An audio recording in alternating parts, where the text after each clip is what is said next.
Et voilà donc Nathalie Noamechi et Latif Yurouma, monsieur, dame, merci, excellent week-end. Le congrès à venir au niveau du volleyball, elle a promis, ça vient, ça vient. Même si on attend depuis plus d'un an, ça vient. Monsieur Ndadia Sosaneyou, bonjour, excellent week-end. Autre sport demain, basketball, Evelyne Benidji, bonjour. Bonjour Franck. Vous êtes la chargée de communication au niveau de la Fédération nationale de basketball Togo. Vous avez lancé la Ligue a lancé le championnat au niveau de Lomé. C'est naturellement en accord avec la fédération. Est-ce que la fédération aujourd'hui a apporté un soutien moral, financier à cette compétition? Oui, il y a eu des séances de travail avec le bureau de la Ligue, des séances de travail entre la FNB Togo et la LBBLG avant même le démarrage de leur championnat. Comme la saison dernière, la FNB Togo a promis aider la Ligue déjà au niveau de l'arbitrage, tout ce qui est frais d'arbitrage durant la saison, c'est la FNB Togo qui a pris en charge la saison dernière. Cette saison aussi, je pense que ça va se faire. Les frais d'électricité, c'est la FNB Togo qui les paye. Vous savez que la Ligue, la grande partie de la saison, c'est la Ligue qui fait les activités. Le championnat, ça dure entre 6 et 7 mois, le championnat Lomé Golf. Et c'est après ce championnat que la FNB Togo organise le championnat national, plus certaines coupes. Voilà un peu le cas au niveau du basket au Togo. Donc, la fédération fera de ce son qu'elle mieux. peut. Oui. Vous êtes en difficulté financière, mais où trouvez-vous les moyens pour aider la Ligue? Vous savez, le président André Bivaina Gungu, il le dit tout le temps, on ne peut pas attendre l'État pour faire ce qu'on a à faire. Il y a les partenaires, il y a les membres de la Fédé, il y a le président lui-même, les deux vice-présidents et tous les autres membres qui mettent la main à la poche dès que le besoin se fait sentir. Parce que si on veut attendre l'État, on peut pratiquement rien faire. Déjà cette saison, la subvention, ou cette année, la subvention que le ministère nous a promis, c'est 12 millions. Et vous les aurez? Bon, on attend, puisque l'année passée, on nous a parlé de cette subvention qu'on n'a pas eue du tout. Raison pour laquelle finalement on n'a pas pu organiser le championnat national parce qu'à un moment la FNB Togo était épuisée. Mais cette année, on espère qu'on aura les 12 millions et le ministère nous a dit c'est rien que pour le championnat national, donc pour toutes les autres activités que vous allez vous débrouiller. Oui, que la fédération aura à faire, on va se débrouiller. Alors, vous organisez la Coupe du Togo au niveau de la fédération. Cette compétition a commencé. Et c'est pour quel objectif? L'objectif premier, c'est de redonner de la compétition au club, surtout ceux de l'intérieur, parce que la Ligue du Septentrion, la Ligue maritime, la Ligue des plateaux, faute de moyens, n'organisent pas leur championnat comme on le voit à Lomé. Donc, la plupart du temps, ces clubs sont laissés à eux-mêmes. Ils organisent des matchs amicaux entre eux. Mais ce sont des clubs qui sont affiliés à la fédération, qui ont besoin de compétition. Raison même pour lesquelles les clubs de l'intérieur, quand on organise le championnat national, ils n'ont pas le même niveau que ceux de Lomé. Donc, cette coupe vient donner de la compétition à ces clubs de l'intérieur. Puisqu'on a fait par région, il y a eu la phase éliminatoire dans la Ligue du Septentrion qui a rassemblé 6 clubs. Donc, à la fin, c'est Kaba qui est sorti champion premier de ces phases éliminatoires. Dans la Ligue maritime, il y a Tchévier Basketball Club qui a eu son billet pour la phase nationale. À ce niveau, il y a eu 6 clubs également. Il y a eu le club de Tabligbo, Bouressou, Daneho et d'autres clubs de la zone. Boga aussi qui a participé à cette compétition dans la Ligue maritime. Dans la Ligue des plateaux, pour le moment, il n'y a que 2 clubs. La Ligue est en gestation. Il y a Gomido de Kbalimé et puis Club des 7 collines d'Atakpamé. Oui. Donc, les 2 clubs ont joué entre eux et c'est Gomido qui a eu son billet pour la phase nationale. Ce week-end, ce sont les clubs de la Ligue de Lomé qui participent, qui font leur phase éliminatoire. On a eu 13 clubs qui se sont engagés. Il y a seul Fighters qui s'est désisté au dernier moment.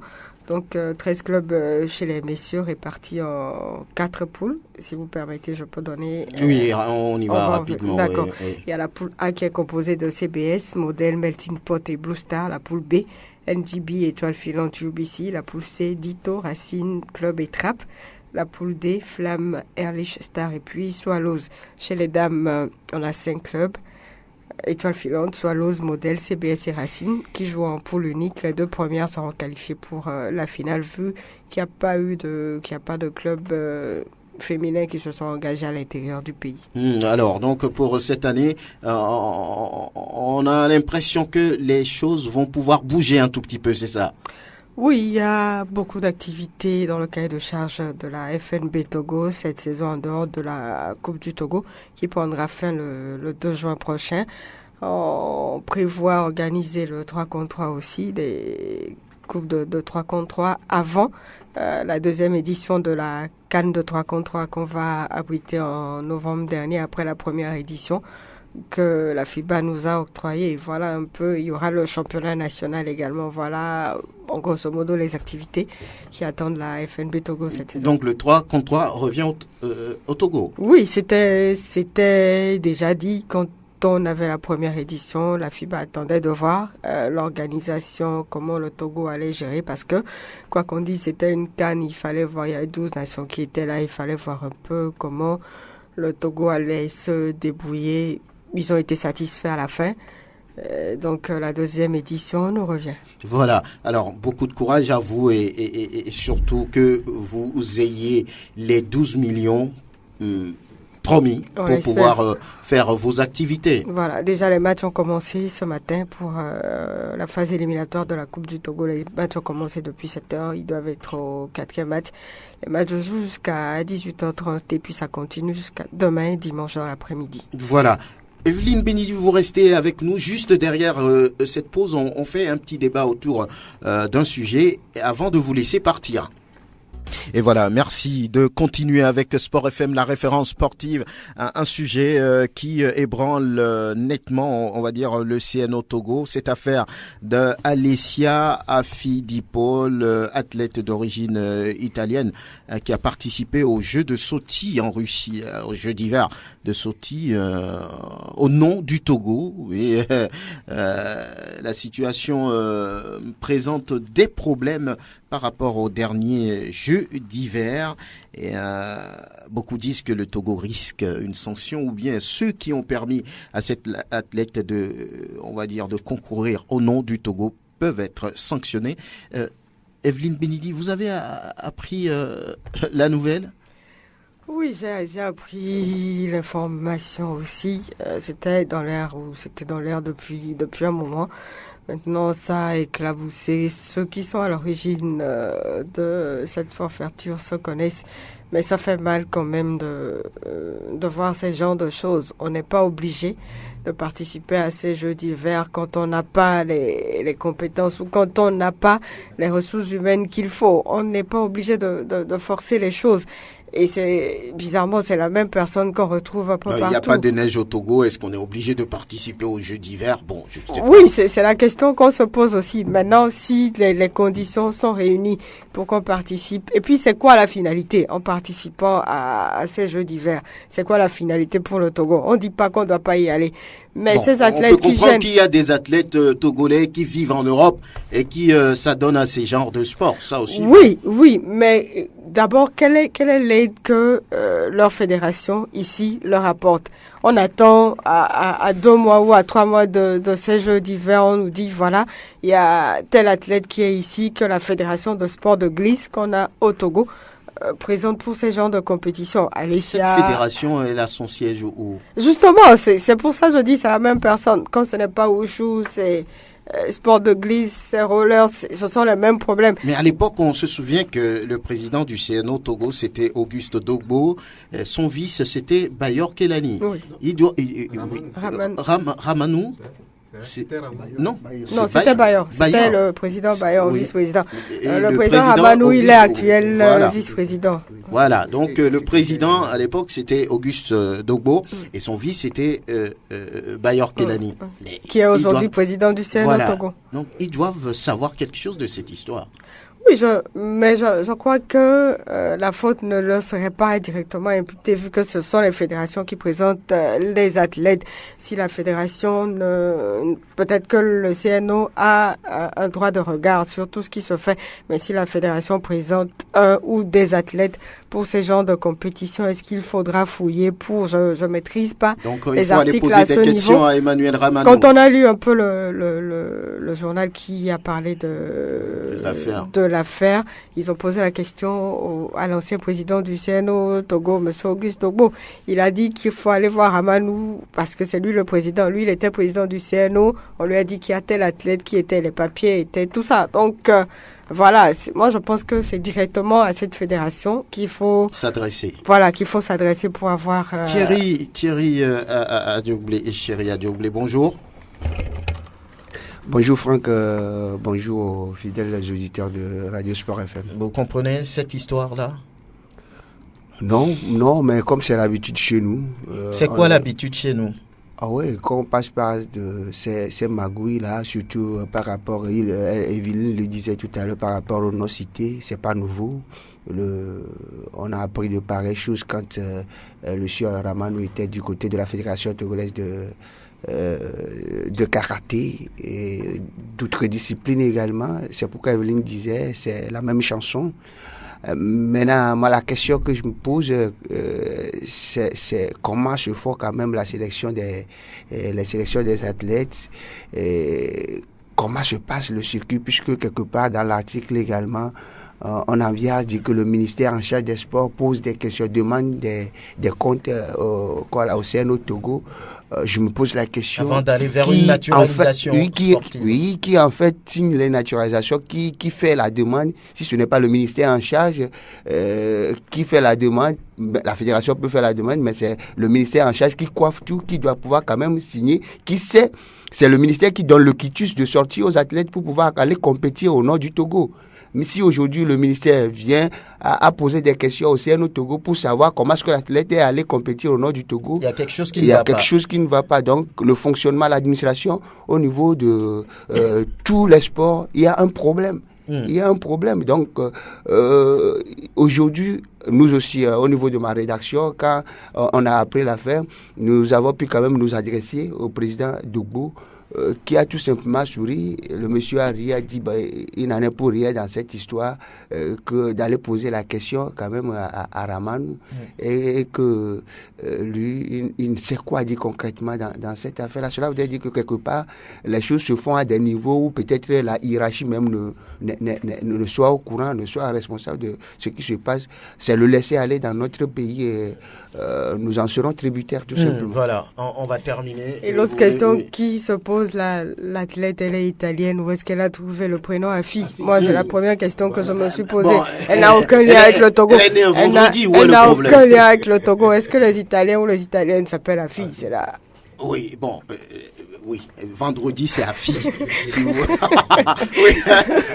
Franck, on peut se naturaliser. Jusque-là, il n'y a pas de souci. On peut se naturaliser. Maintenant, si on veut faire les choses, qu'on les fasse bien, que le processus soit le processus normal, pour qu'en fin de compte, on ne puisse pas être face à ces genres de problèmes. On ne refuse pas, puisque les Noirs arrivent à compétir pour des pays européens. S'il y a une Italienne... Et vice-versa. S'il y a une Italienne qui veut compétir pour le Togo, tant mieux.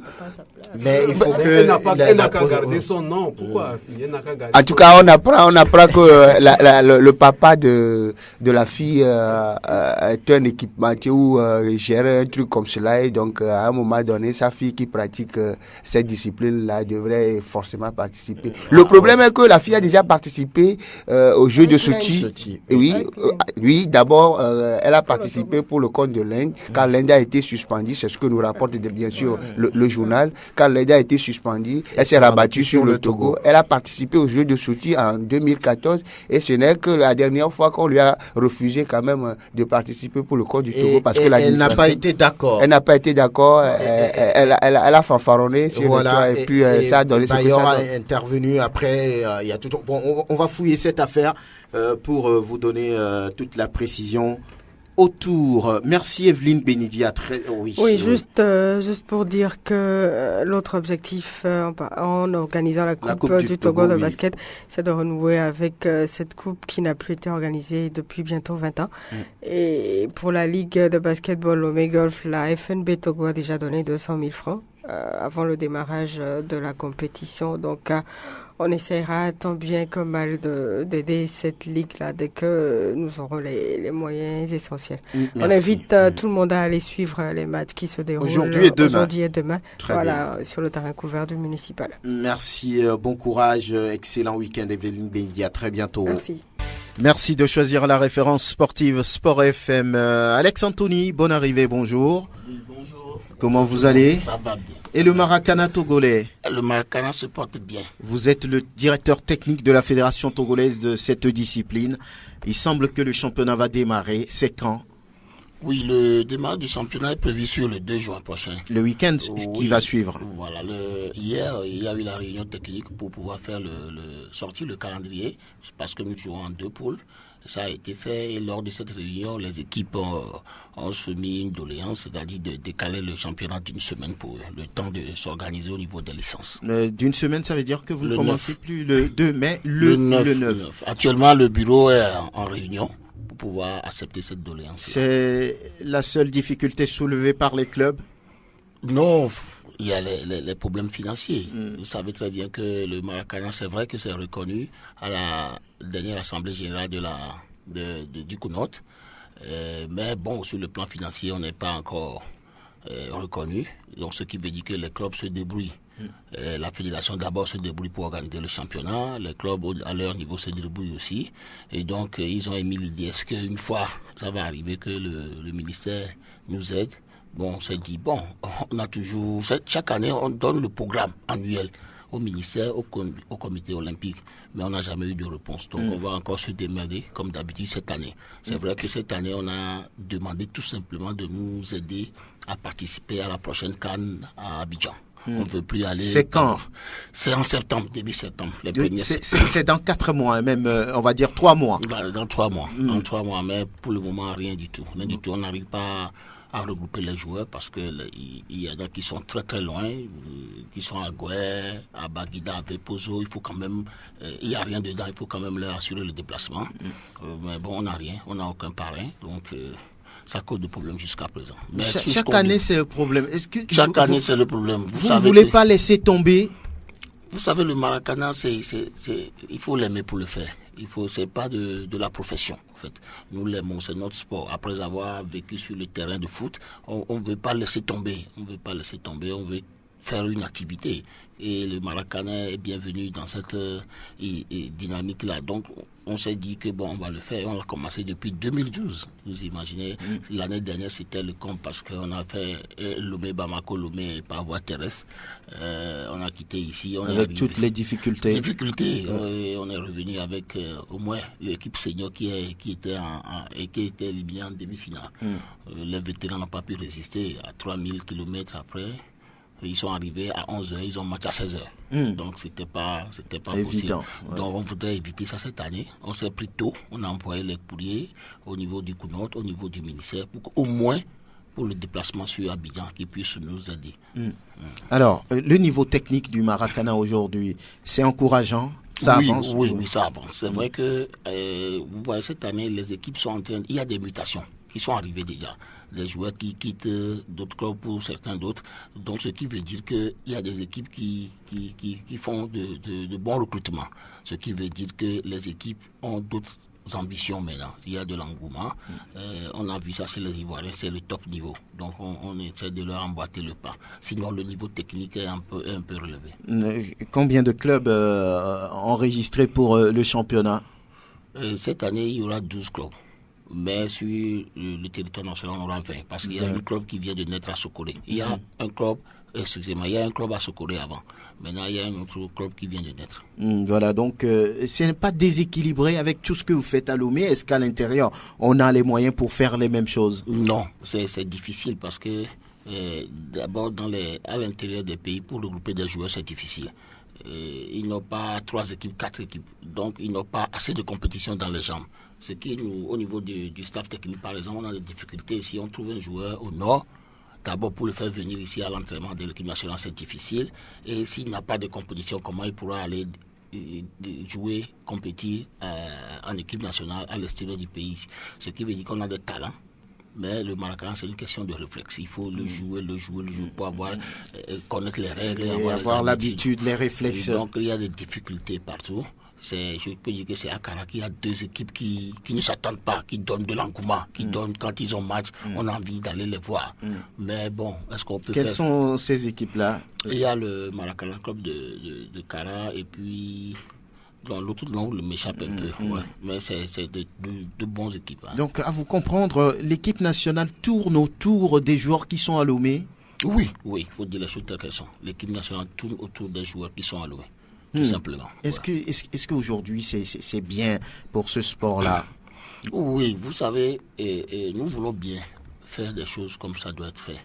Mais si vous faites venir un joueur de l'intérieur, vous devez le loger, le nourrir. Et ce déplacement à l'intérieur de Lomé, et on n'a pas les moyens.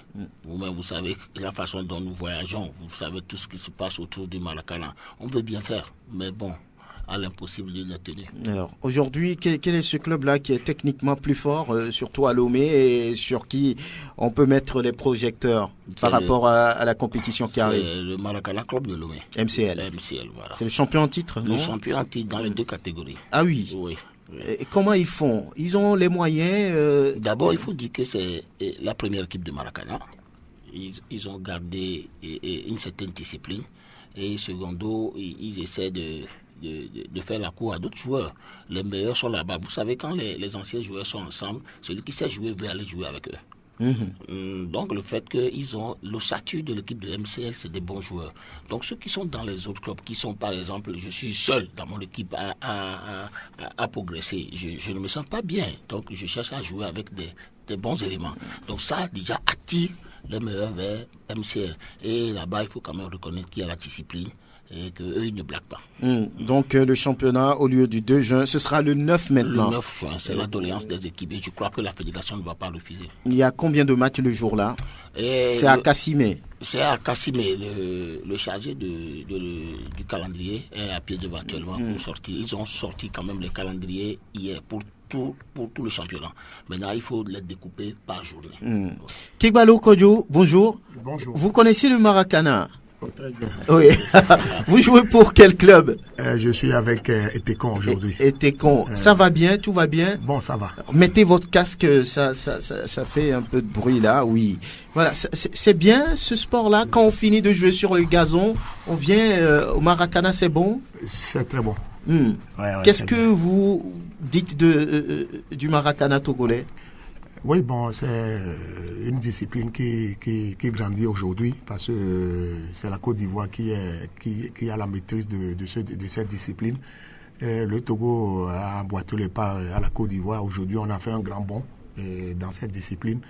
Et même si aujourd'hui, nous, on décroche un tout petit peu parce qu'il y a énormément de bons joueurs qui arrivent, avec l'âge, il faut quand même, malgré qu'il y a le côté des vétérans, avec les reflets, on les perd tout le temps. Donc on est dedans quand même. On a fait un bond au niveau du Togo, on a fait un bond, il faut le reconnaître. Mama Wiao, bonjour. Bonjour. Vous êtes le secrétaire général de l'association des joueurs de foot du Togo. Vous jouez également au niveau du Maracana, c'est MCL. Oui, je suis à MCL. Ah oui, les champions en titre. Les champions en titre. J'ai eu la chance, ma première année, de jouer le Maracana, d'avoir en même temps le titre avec le club.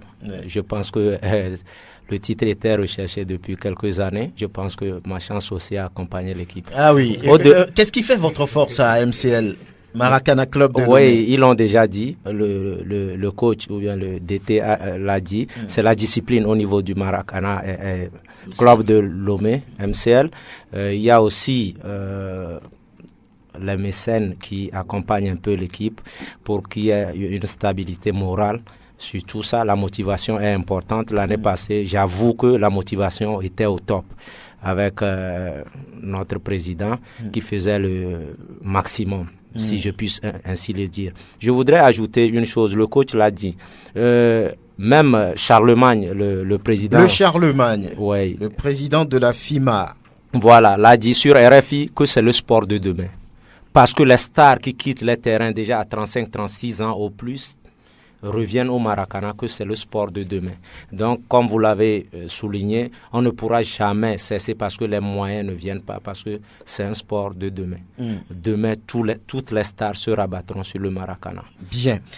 DT Alex Anthony, que peut-on vous souhaiter? Du courage, de la chance, de la volonté, la détermination, quoi? Juste ça, tout ça là pour nous seuls. Allez. Oui, merci beaucoup. Je voudrais préciser que notre première expédition à Yamoussoukro en 2012, oui, Kegbalo avait joué, c'était les meilleurs joueurs là. Voilà. Merci d'être venu partager. Le capitaine de l'équipe. Ou bien. Voilà. On était sur 2 fronts, on était en finale sur 2 fronts. Oui. Les seniors ont pris la Togo, ont pris la coupe face à la Côte d'Ivoire. Nous, les vétérans, on a perdu contre la Côte d'Ivoire. Ça revient en tout cas. Merci Alex Anthony. Bon courage. On est en tout cas avec vous. Revenez quand vous voulez. Merci beaucoup. Allez, excellent week-end. Oui. La radio qui mouille le maillot, la référence sportive. Il y a eu une grande finale à suivre ce soir. La grande finale de la Ligue européenne des champions entre le Real Madrid qui poursuit un 13e titre et Liverpool qui veut gagner un 6e après 2005. Donc ça va être une très grande finale que vous allez suivre naturellement en direct sur la référence sportive avec un plateau d'avant-match qui, si tout va bien, vous fera gagner des gadgets. Nous allons prendre en ligne Guler Inoussa. Bonjour. Guler Inoussa, bonjour. Guler. Quelques petits problèmes avec Guler. Allô? Allô, bonjour Nounyama Franck. Oui, voilà, on est avec vous et on évoque la 25e journée de la D1 nationale de football. Et justement, et à l'intérieur du pays, pour ce match avancé, que tout un peu platant, ça serait l'explication. L'association sportive des chauffeurs de la COSA, l'ASCO de l'ASK de Kara, qui reçoit Temasi de Sokoré. Nounyama Franck, vous n'êtes pas sans savoir que c'est l'ASK et puis Koroki qui ont réussi à damer le pion à Temasi de Sokoré, c'est-à-dire à domicile. Et cet après-midi, le fusil va changer d'épaule. ASK au match aller pour rafraîchir un peu la mémoire à nos auditeurs. 10e journée, ASK repart en triomphe devant Temasi de Sokoré au municipal. 2-0, des buts de Nan Richard et puis de Koudaba. Et cet après-midi, ça sera autrement. Fini la réunion technique à Kara. Temasi de Sokoré en tout rouge, l'ASK en tout blanc, Djobo, Jean-Claude, il a en même temps Djobo, il est aussi Jean et il est Claude. Et cet après-midi, c'est lui qui aura la lourde responsabilité de diriger les hostilités à avancer pour l'acte 25. Pour les autres matchs, on aura Koroki Metete de Tchamba qui va recevoir l'AS Togopor qui a élu domicile à Sokoré après avoir perdu en quart de finale de la Coupe du Togo face à l'ASK de Kara.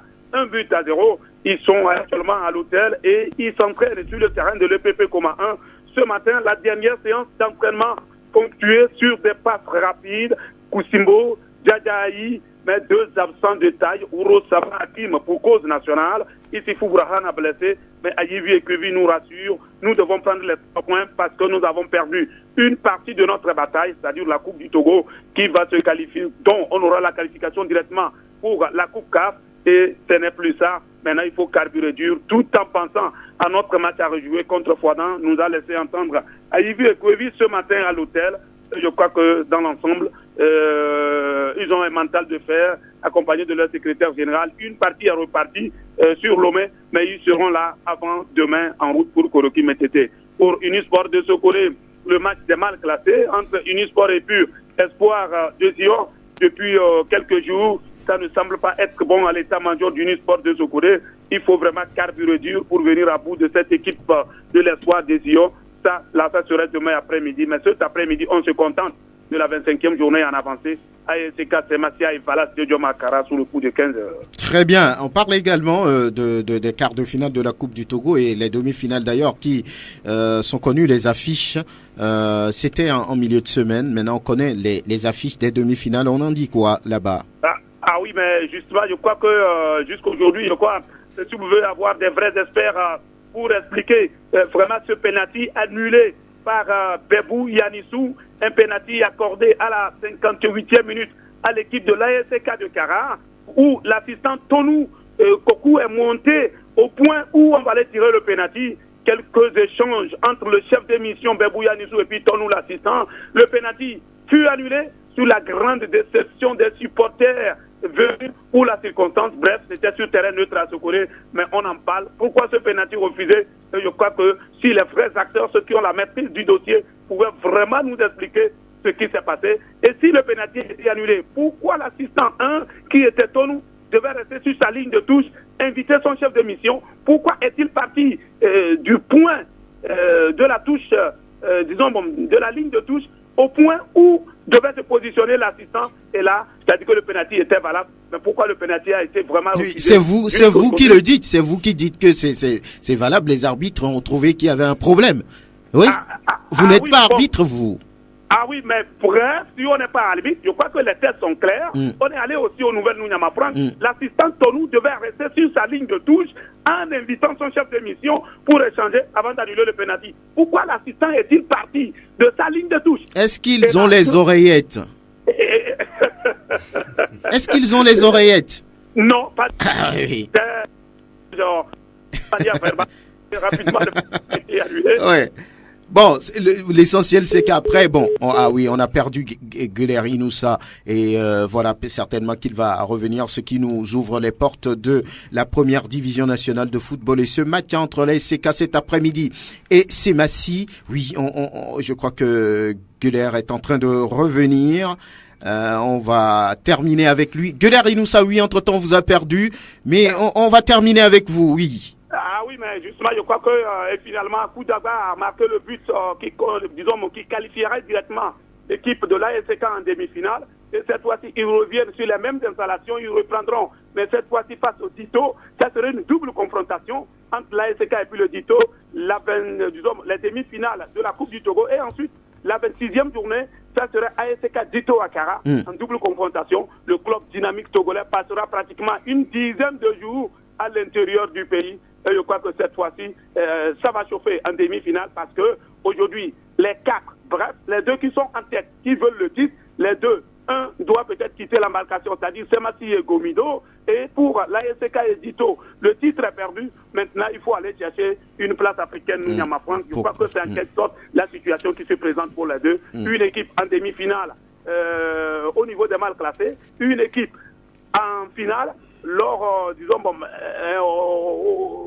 niveau des 2 qui sont à la recherche du titre, c'est-à-dire que ça va se jouer entre un mal classé en championnat, en finale, bien sûr. Mais comment le savez-vous? Vous faites des prévisions ou oui, on termine.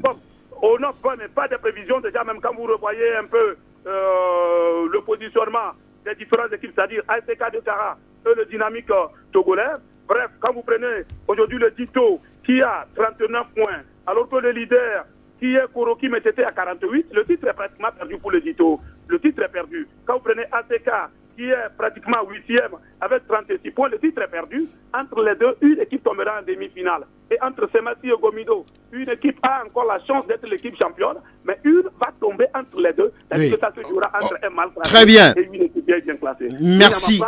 Et je crois que le rendez-vous, bref, aussi une bonne nouvelle pour Semassi de Sokoré. Tonou Liassindi parti dimanche et aujourd'hui, je crois que tout est prêt. Quelque chose ira à la caisse de Semassi de Sokoré, bien sûr. Cela s'est fait dans l'art avec une bonne signature au nom de Semassi de Sokoré. Rien n'a été négligé. Tout a été passé au peigne fin. Le joueur n'est pas parti en clando, il est parti sous la bénédiction de Semassi de Sokoré Nounyama. Merci Guler, on se retrouve demain en direct pour la 25e journée. À bientôt. À bientôt. Voilà, alors le choc de cet après-midi entre la SCK et Semassi, c'est d'ailleurs le seul match avancé. Nous saluons l'arrivée de Farouk Albarka.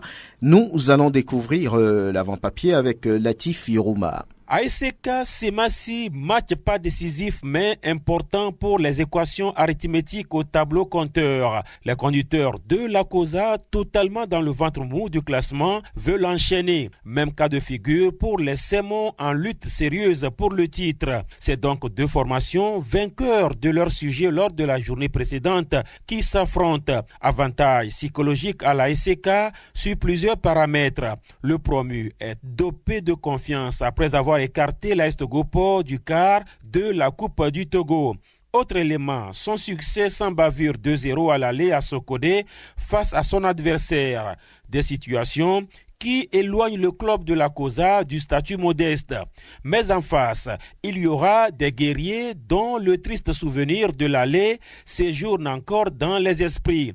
Les Sémons, surpris devant leur public, sont suffisamment avertis avant de franchir la rivière Kara à destination de l'Evala Stadium. Battre l'ASK est un objectif pour, dit-on dans le Tchaoudjo, laver l'affront de l'allée. Pour cela, il va falloir contenir d'abord le meilleur artificier de la D1, Koudagba Kossi. L'ancien héros du Zio n'a pas de limite devant les buts et risque de prolonger l'inquiétude des Sémons battus mercredi dernier par le Dynamique togolais en Coupe du Togo.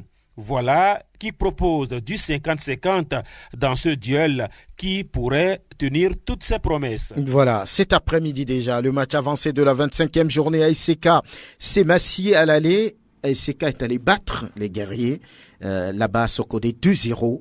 Personne ne prédisait ça, mais c'est arrivé quand même.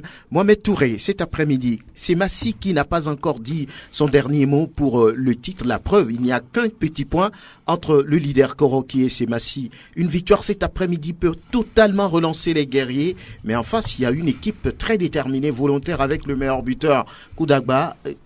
Qu'est-ce que ça donne? Oui, c'est un match à ne pas négliger. Et je pense que ce match, en visant les titres, c'est dès aujourd'hui que ce match doit prouver qu'effectivement, il est à quelques pas du titre. Et puis, quand les titres viennent de le dire, non seulement pour laver l'affront, parce qu'à l'état-major de ce match, franchement, c'est une défaite à l'aller qui continue toujours pas à faire du bruit.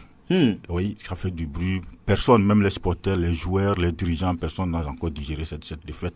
Et je pense que qui serait tellement difficile pour l'ASK de battre ce match sur deux fronts, aller comme le tout. Ça, c'est une humiliation. Donc, je pense que tous les points ont été mis à plat pour que ce match aille faire un match là-bas, un bon match là-bas. Mais ça ne sera pas facile parce qu'on vient voir l'ASK qui, tout récemment, a battu l'AS Togoport, champion d'Afrique, qui joue actuellement la Ligue des Champions. Donc, vous voyez, donc, franchement, ça serait un match difficile. Mais je pense que ce match, pour faire un pas vers le titre, doit gagner cette rencontre-là. Abdel Kader, vous, comment analysez-vous cette rencontre? Il y a la pression partout. Bon, l'ASK ne joue plus le titre, c'est le maintien. Mais cette équipe a envie quand même de gagner, de prendre 3 nouveaux points. Surtout son meilleur buteur, Koudagba, qui n'est pas encore rassasié. Ouais, je crains fort pour cette formation de Sokodé, puisque la majorité des joueurs, nous sommes dans un mois béni de Ramadan. Je ne sais pas s'ils sont en jeûne ou pas. Bon, ils sont en jeûne. Ils sont en jeûne, naturellement. C'est là où je crains. Leur secrétaire, Moro Rabiot, l'a dit la dernière fois. C'est là où je crains et l'aspect physique de ces joueurs, puisque ce n'est pas facile de jouer en ce mois de Ramadan. Et vu la prestation de la CK ces derniers moments, bon, c'est moi qui doit carburer fort pour venir à bout de cette équipe. Mais bon, moi j'ai prédit un match nul. Voilà. Kegbalo Kodjo, avec les yeux des techniciens, que dites-vous d'une telle opposition? C'est déjà un bon match d'avance. Vraiment, et pour ces matchs, c'est un match vraiment très très important. Du moment où ils sont proches de la première place, donc il faut tout faire. Mais il y a beaucoup de facteurs qui entrent en jeu. Et par exemple, le mois de Ramadan qui va beaucoup embêter les joueurs sur le plan physique. Mais on verra ce que ça va donner parce que c'est 2 équipes qui tactiquement sont en place. ASK avec le meilleur buteur qui va tout le temps embêter la défense de Sebassi, qui ne va pas tellement dormir durant tout le match. Et de l'autre côté, c'est Massi qui va aller en attaque à outrance pour avoir 3 points. Mais moi, je pense que dans ce genre de compétition, il faut quand même, en déplacement, chercher à avoir 1 point. Même si on cherche à avoir le titre, il faut quand même être logique avec soi-même et chercher 1 point d'avance. Et au cas où la chance est dans, on peut encore essayer avec les 3 points et revenir très content. Mais ça va être quand même un match vraiment très très très bon. C'est un très bon match. les spectateurs, je les envie déjà. Et voilà, et bon match, le fair play surtout. En tout cas, à Gaza, qui est en difficulté, qui est le premier non relégable, on va dire, ou bien le premier relégable, hein, c'est le premier relégable, et avec 21 points, reçoit Bikinti. Ce n'est pas un match gagné d'avance. Gaza a besoin de points. Nous écoutons l'entraîneur Yaya Safianou. Le maintien est possible. Le maintien, ça c'est possible. C'est un championnat. L'écart des points n'est pas aussi grand. Donc, il suffit de gagner 2 matchs et on se maintient. Donc, pour moi, le maintien est possible. Puisque le bas du tableau, les gens se battent. Le haut du tableau aussi, les gens se battent. Pourquoi ils se battent? Parce que c'est serré. C'est serré. Donc, le maintien est possible. Le maintien est possible. Yaya Safianou, Albarka Farouk, bonjour, bonne arrivée. Bonjour à tous les auditeurs de Sport FM. Je sais que vous appréciez à Gaza. La situation vous inquiète? Non, énormément. Moi, je suis résigné actuellement parce que par rapport à l'organisation qui est mise en place à Gaza, bon, ça n'encourage pas nous, les supporters de Gaza. Mais quand même, on a la chance d'avoir un nouvel entraîneur qui est Yaya Safianou, qui est un ancien de la maison. Il a joué à Gaza, qui est un ancien aussi de Bikinti. Je crois qu'il peut trouver des astuces. Il reste 6 journées, 18 points à prendre, c'est possible. En tout cas, mathématiquement, tout est possible. Gaza n'est pas encore relégué. J'espère que Safianou va amener sa touche et on va voir ce que ça va donner. Vivement qu'il puisse relever cette équipe. Thierry, vous êtes inquiet pour les Verts de Tokoin? Plus qu'inquiet même. Plus qu'inquiet parce que même si notre ami est un tout petit peu confiant, la trêve qui est arrivée là, la petite trêve là, ça peut jouer contre Gaza, ça peut également permettre à Gaza de bien se reprendre.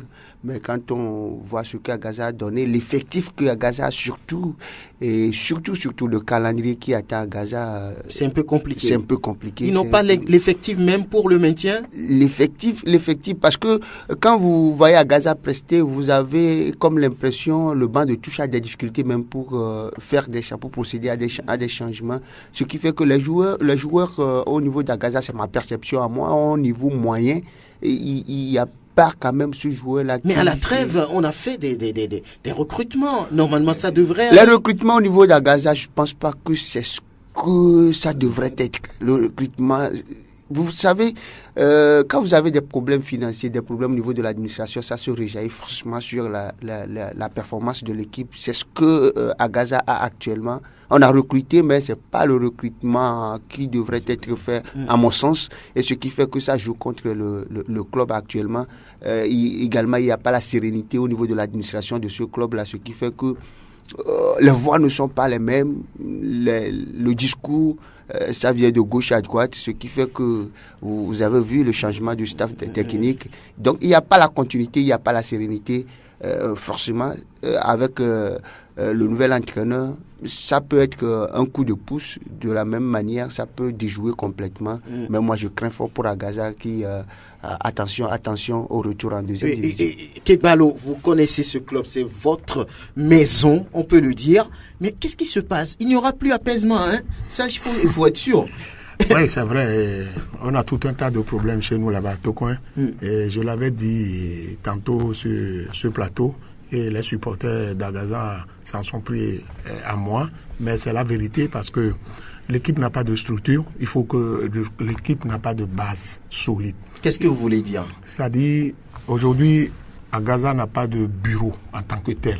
Normalement, Agaza doit faire un congrès et avoir un bureau proprement dit pour accompagner l'équipe. Qu'est-ce qui fait que depuis, on n'a pas ce bureau-là? Je ne sais pas. Vous avez cherché à savoir? Oui, mais j'ai cherché, mais il paraît qu'on ne trouve personne. Donc, à Gaza ne trouve personne pour prendre l'équipe là, mais j'ai dit non, ce n'est pas un mécène qui va prendre l'équipe et toujours dépenser. Il y a un moyen aussi de diriger un club. Il y a un moyen. Les dirigeants on fait d'abord un congrès, on a un bureau, les dirigeants se cotisent pour accompagner l'équipe. Bon, ça peut se faire aussi comme ça. Mais c'est tout un tas de problèmes parce que pourquoi on n'a pas de joueurs, de bons joueurs, c'est parce qu'il n'y a pas de moyens pour prendre les meilleurs.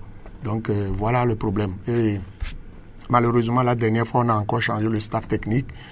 Vous savez, j'ai pris la Sosa la dernière fois en phase retour sur 9 matchs. J'ai fait 6 matchs. C'est à partir du 7e match que j'ai commencé par reconnaître vraiment les vraies valeurs de mes joueurs. Donc maintenant, aujourd'hui, Yaya a pris l'équipe, c'est bon, il peut tout faire, mais là où il est, il ne connaît pas vraiment ses joueurs pour pouvoir faire quelque chose. Bon, ça peut se faire pour qu'on puisse sauver la saison, mais ça va être tellement difficile. Vous êtes inquiet pour le club? Je suis vraiment très inquiet. Même pour le maintien, ils ne peuvent pas?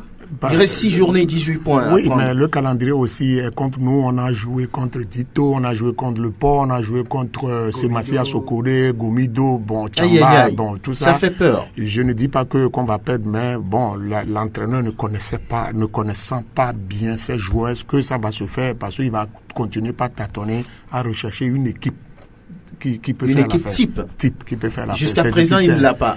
Bon, il a les joueurs, il essaie de négocier des matchs amicaux. Mais je pense que j'ai donné l'exemple tout à l'heure que les problèmes que j'ai eu avec la Sousa la dernière fois sur 9 matchs, c'est vers le 6e, 7e match que maintenant que j'ai une équipe. Et c'est deux matchs plus tard, le championnat fini. Donc vous voyez, il aura peut-être les mêmes problèmes. Donc voilà. On va prier seulement. Non, on va prier. Et le leader Koroki qui va jouer contre l'AS Togoport, le champion sortant. Écoutez les prévisions d'Aïvi Ekovi, l'entraîneur du club portuaire. Mais pour se déplacer sur Tchamba, tout est jouable. Nous allons jouer crânement notre chance jusqu'à la fin. Nous allons jouer crânement notre chance. L'AS Togoport occupe quel rang d'ailleurs? 4e avec un match en retard, 43 points. Kélia Kosso, une victoire là-bas à Tchamba relancerait également l'AS Togoport qui n'a pas également renoncé au titre. Oui, c'est vrai, l'AS Togoport n'a pas encore renoncé au titre, mais cette formation inquiète par rapport à ses derniers résultats qu'elle est en train d'enregistrer.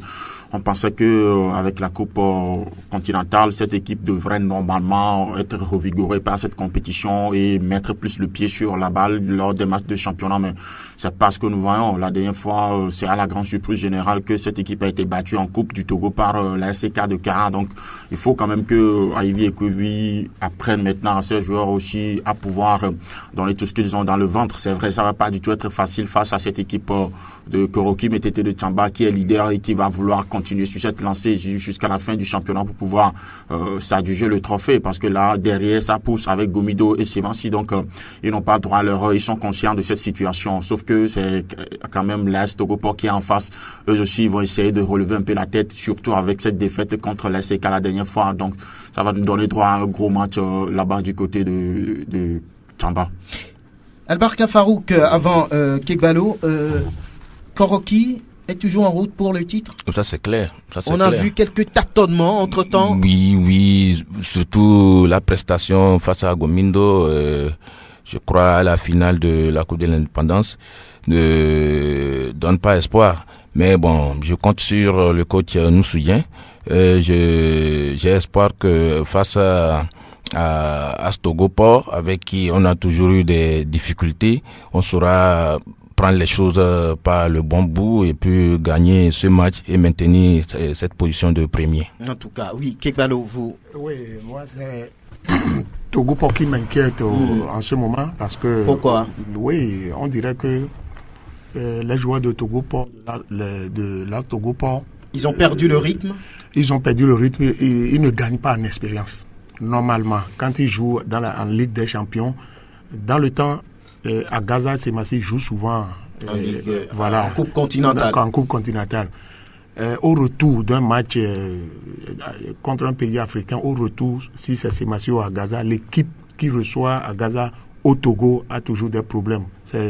Ils encaissent jusqu'à 3-4 buts.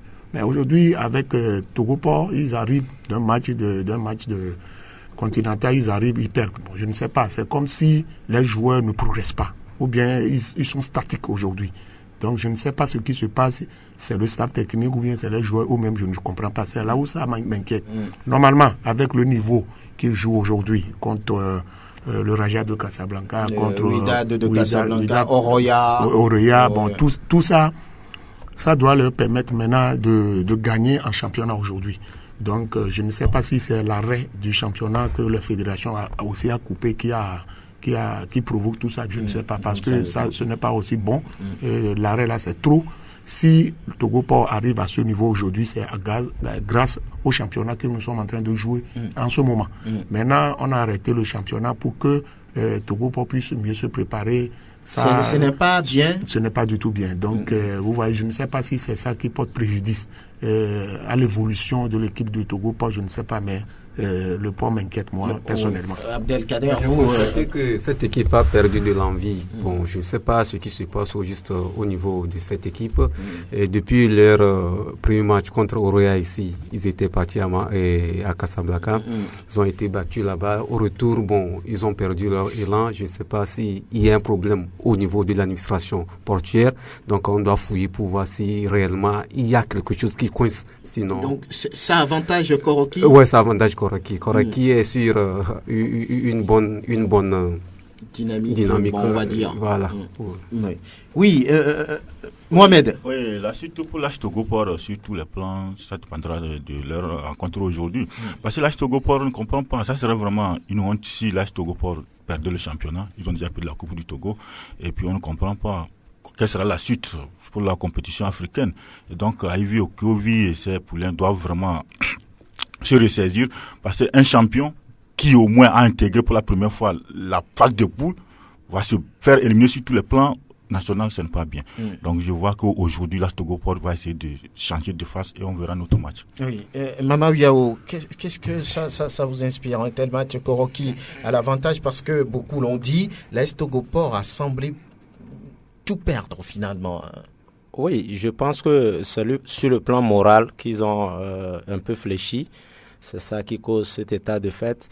Dans les années à venir, je pense que la fédération, peut-être par dérogation ou bien par doléance de l'H Togo Port, a voulu donner un peu de temps pour que l'H Togo Port puisse se préparer. Je peux rappeler ici que dans les grands championnats, c'est les matchs de championnat qui comprend pour préparer les matchs continentaux.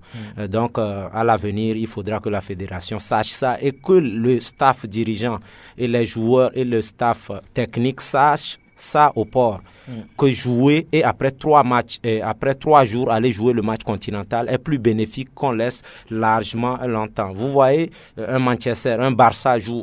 Oui, la preuve, en Guinée, on jouait, Oroya jouait, le Wydad Athletic Club jouait. C'est plus bénéfique. Maintenant, qu'est-ce qui a fait qu'ils ont demandé cette dérogation ou bien cette doléance-là que la fédération a finalement accepté parce qu'ils l'ont motivé peut-être? C'est le manque d'effectifs. Quand on se qualifie, on doit avoir un effectif déjà prêt pour jouer cette compétition. La preuve est que quand on a pris les joueurs sur le plan continental pour aller jouer, si c'est à un moment donné que vous faites le recrutement, vous allez voir que c'est les joueurs de deuxième zone que vous aurez sur le continent pour jouer la Coupe continentale. Là, moi, je pense qu'ils ont un peu fléchi à ce niveau. Il fallait laisser les jeunes qui ont commencé, qui ont la cohésion, aller jouer au Maroc. Vous allez voir qu'il y aura une petite cassure quand on est qualifié avant d'intégrer un joueur d'ailleurs qui n'est pas de top niveau. On ne pourra pas, quand on est qualifié, quand on veut enrôler un joueur, aller enrôler Mputu. Il est déjà attaché à un club. On n'aura qu'un joueur de deuxième zone. Donc, je prierai d'abord la fédération à continuer les compétitions nationales et que celui qui est qualifié aille jouer. Là, les joueurs auront plus de matchs dans les jambes. Sur le plan national, Koroki et l'H Togo Port, je pense qu'il y aura match. Vraiment, Ivy va se ressaisir. Il y a de la valeur à Togo Port. Il va se ressaisir et qu'ils vont prendre le train en marche. Et ne pas oublier que Koroki cherche le titre, il est premier, il ne va pas lâcher prise. Donc, par les analyses passées, je suis aujourd'hui admirateur de ce petit coup d'abat là qui met en respect toutes les défenses au niveau national. En tout cas, le meilleur buteur. Avant Chéri Adioglé, nous allons recevoir Ouattara Amadou, qui est le président de Sahara Football Club. D'ailleurs, félicitations à lui. Son club arrive en première division après plusieurs tentatives. Bonjour, Amadou Ouattara. Bonjour, monsieur Franck. Oui. Merci beaucoup pour votre émission. Et je suis en train de suivre votre émission. Je suis président de Sahara SC. Et merci beaucoup pour vos soutiens. Donc, j'ai attendu dire tout de suite sur votre émission, et il y a M. Kegbalo qui a dit certaines choses tout de suite. J'ai voulu rectifier au niveau d'Agaza. Et je vais intervenir pour dire que Agaza, effectivement, Agaza a un problème. Pas un problème financier. Ça, il faut le connaître. Les joueurs d'Agaza, chaque mois, ils sont payés. C'est le club qui paye le mieux. Ça, je vous le dis. Il y a des clubs qui ont de l'arriéré de 2, 3, 4 mois. Nous sommes au courant. Mais nos joueurs, à chaque match, on les met à l'aise. On les amène au campement. On les fait manger. Même pour l'entraînement, on fait manger à tous ces joueurs-là. Mais il y a certains joueurs qui se plaignent toujours. Quels joueurs? Je ne vais pas vous donner le nom, mais... Je sais que je vous dis, si vous voulez, on peut vous amener tout le tableau, tous les salaires, tous les joueurs qui sont payés. Ils ont tout signé. À chaque fin du mois, ils sont payés. Kebalo lui-même qui dit, entre-temps, il venait au stade. Est-ce qu'il a une fois attendu qu'à la fin du mois, on n'a pas payé aux joueurs? Oui. Est-ce qu'il a dit que les joueurs ne sont pas payés? Il a dit que Agaza a des problèmes, qu'il n'y a pas de bureau en place. Il a dit problème financier. Moi-même, je suis en train de vous suivre. Il a dit Agaza a des problèmes financiers. Oui, mais je vous l'ai dit, attends, on a mis les moyens pour recruter les joueurs. Et l'argent qu'on a déposé pour recruter, ça nous a coûté plus de 3 millions. C'est les entraîneurs là. Mais il se fait aujourd'hui que les joueurs que vous avez ne répondent pas. Voilà pourquoi vous êtes menacés. Mais en tout cas, moi je suis dirigeant. En tout cas, je suis dirigeant, je les soutiens. Et effectivement, on met les moyens pour recruter les joueurs. C'est les entraîneurs. Les dirigeants ne recrutent pas les joueurs. Et c'est les entraîneurs qui ont recruté ces joueurs. Au plus, on a constaté que c'est les joueurs qui ont recruté ne sont pas bons pour faire le championnat. Est-ce que vous n'avez pas... Au Mercato, quand on était à la pause, au Mercato, on a cherché encore, on a dépensé des millions encore chercher d'autres joueurs. Oui. Est-ce que vous n'avez pas réellement des problèmes financiers? Mais non, actuellement, moi, je te dis qu'on n'a pas de problème financier. On n'a pas de problème financier. Attendez, on n'a pas de problème financier. C'est vrai. Je vous jure, attendez, on n'a pas de problème financier. Vous pouvez demander quel mois de salaire qui n'a pas été payé. Est-ce qu'un problème financier se résume seulement au salaire? Il y a d'autres choses à faire. C'est ça, moi je dis, on a mis tout à leur disposition. Ça, tout à leur disposition, les joueurs, tout à leur disposition. Ça, je vous le dis. Franchement, je ne casse pas, moi je n'interviens pas comme ça sur vos antennes. Oui. Vous allez savoir que ça, c'est que ça fait mal. On a mis tout à leur disposition. Tout à leur disposition. Mais alors où je vous parle, les joueurs, ils sont au stade, on veut les amener au campement. Est-ce que vous n'avez pas peur aujourd'hui pour la relégation ou bien vous comptez encore sur un éventuel apaisement? Il n'y aura plus l'apaisement, ça, monsieur Franck. Après, quand le championnat va finir, vous allez m'appeler encore pour me dire Agaza n'ira pas en D2. C'est vrai. Ça, je vous le jure. Très bien. Parole de Amadou Ouattara. Merci. Félicitations d'ailleurs pour la montée de Sarah Football Club. Merci beaucoup, monsieur Franck. À très bientôt. Voilà. Chéria Dogblé. Oui, je comprends qu'Amadou Ouattara veuille ou a choisi d'intervenir sur le sujet, mais je voudrais tout de go dire que Kegbalo a dit qu'Agaza a des problèmes administratifs. Je l'ai dit également, mais on n'a pas indexé finalement le côté, particulièrement le côté financier. Alors, je comprends, c'est un monsieur qui dépense pour le club, nous tous nous le savons. Et donc, lui, il sort de l'argent, il sait il en sort beaucoup, mais je voudrais lui dire que c'est insuffisant. C'est insuffisant. Vous lui avez posé la question. Un club ne se résume pas qu'au paiement des salaires. Il y a d'autres paramètres également. Une chose est de donner de l'argent que le joueur doit percevoir à la fin du mois. Ça n'est une autre que sur un match donné, de le motiver d'une manière ou d'une autre. Au-delà de l'argent, il y a également le discours. Il y a l'atmosphère autour du club. Et il a dit, lui il a sorti, quand tu sors, nous sommes au Togo, quand tu sors 3 millions pour qu'on fasse le recrutement avec, tu t'attends à ce qu'on te donne des joueurs d'une certaine classe.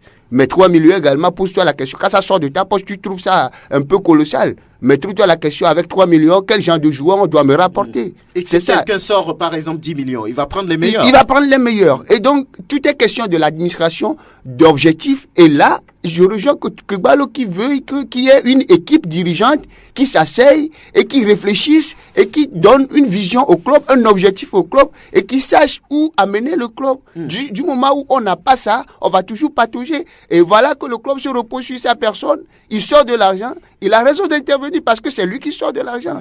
Mais malheureusement, je suis désolé de lui dire que malgré toute sa volonté, malgré tout son argent qui sort, ça ne suffit pas pour qu'Agaza puisse quand même faire une belle prestation. Oui. Et c'est ce que nous sommes malheureusement en train de voir.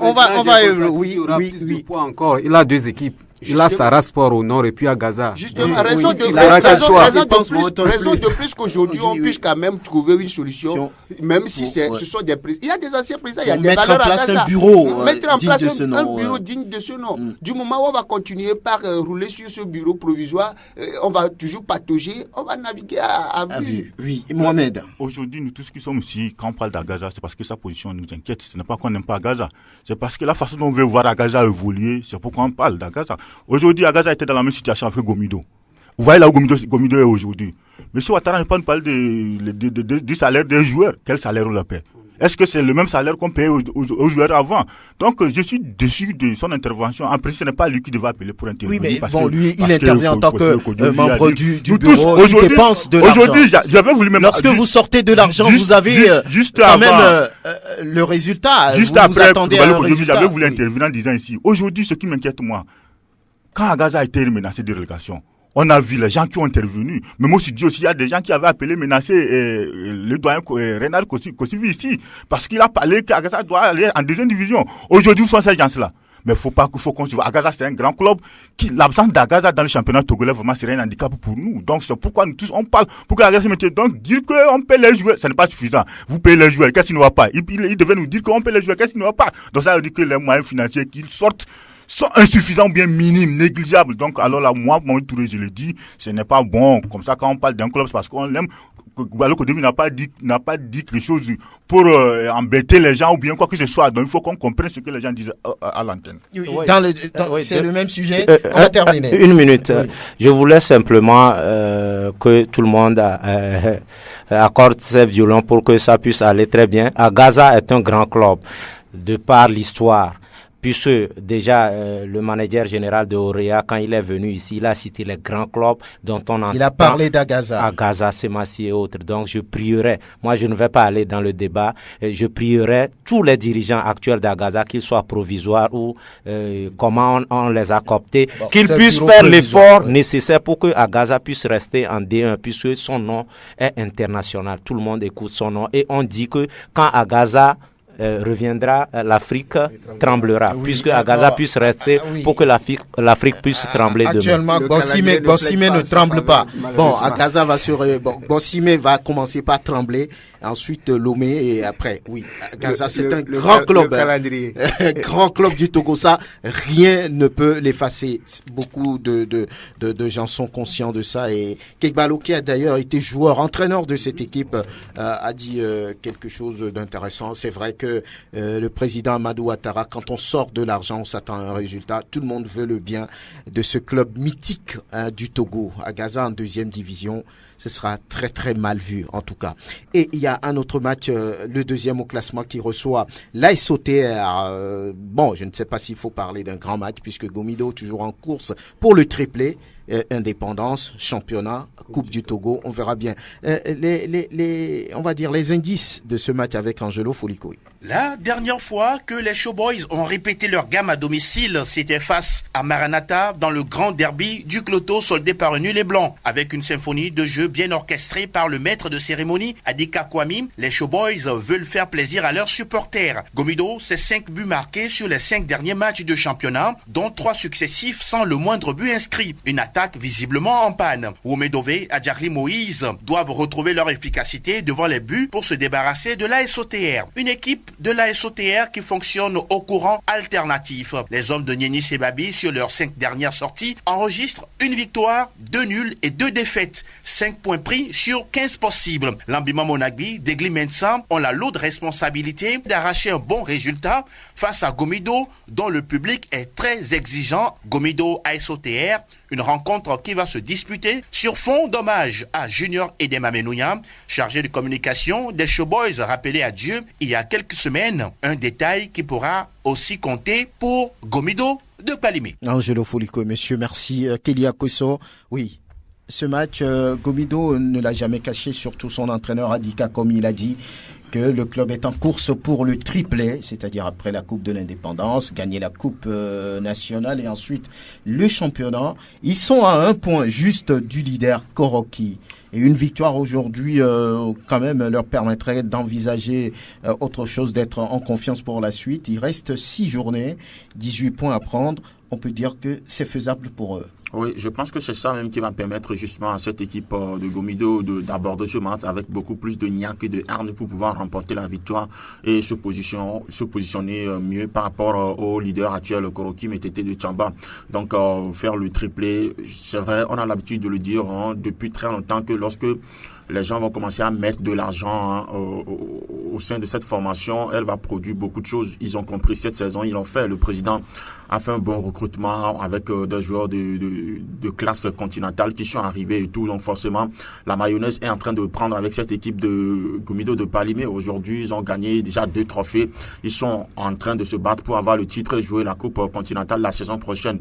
De l'autre côté, je crois aussi que l'équipe de la SOT ne va pas effectuer ce voyage en victime expiatoire dans la mesure où l'objectif en début de saison pour l'équipe du président André Dégué, c'était aussi de remporter le titre. Ils ont fait un recrutement conséquent pour pouvoir atteindre cet objectif, mais pour le moment, c'est pas ce que nous sommes en train de remarquer. Il y a eu un défaut de résultats avec cette formation de la SOTR, mais sur ces derniers temps, on a remarqué également qu'ils sont en train de se mettre dans d'autres conditions pour pouvoir enchaîner les bons résultats. Entre-temps, il y a eu une table ronde avec le président, les joueurs et le staff technique pour réfléchir par rapport à tout ce qu'il faut faire pour que les puissent aller de l'avant.